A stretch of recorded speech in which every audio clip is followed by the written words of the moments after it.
ചന്ദ്ര ചതിച്ചു. Private bus പെട്ടെന്ന് പണിമുടക്കി. അയ്യോ, പിന്നെ നമ്മൾ ഈ പെണ്ണിനെ തന്നെ എന്ത് ചെയ്യും? തൽക്കാലം നിന്റെ വീട്ടിലും താമസിപ്പിക്കാൻ പറ്റൂ? നാടകം നടത്തിയതിനെ മൂപ്പരാൻ ചൂടായിരിക്കുക. ഇനി നടിയും കൂടെ അങ്ങോട്ട് നല്ല പുകിലായിരിക്കും. അല്ല എന്റെ ബസ് കാണുന്നില്ലല്ലോ.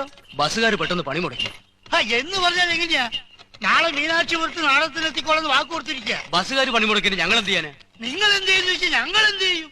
ഞങ്ങൾ നിങ്ങളെ നാടകത്തിന് വന്നതാ. തിരിച്ച് കയറ്റി വേണ്ട ഉത്തരവാദിത്തം നിങ്ങളതാ. ഒരു ടാസ്ക് ഇനി ഈ അവസ്ഥ മലയാളിക്കുണ്ടാകില്ല. ഈ ചാക്കുട്ടിയോട് തട്ടിപ്പ് പരിപാടിയൊന്നും വേണ്ട.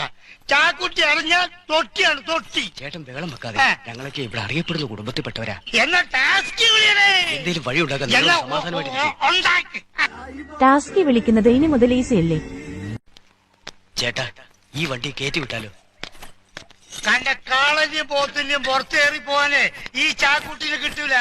നീ ടാസ്ക് അമ്മാവാ, ഇവിടുന്ന് എങ്ങനെങ്കിലും നമുക്കൊന്ന് പോവാം. നീ ചുമ്മാ നേടി. ഈ തട്ടിപ്പൊന്നും ചാക്കുട്ടിന്റെ അടുത്ത് നടക്കൂല. ടാസ്ക് ഓർത്തുവെച്ചോ, ഗൂഗിളിൽ പോപ്സാപ്പ് എന്ന് ടൈപ്പ് ചെയ്യുക. ടാക്സിക്കാരെ വിളിക്കുക. സംഗതി സിമ്പിൾ അല്ലേ? പോപ്സപ്പ്, ലെറ്റ്സ് പോപ്സപ്പ് കേരള.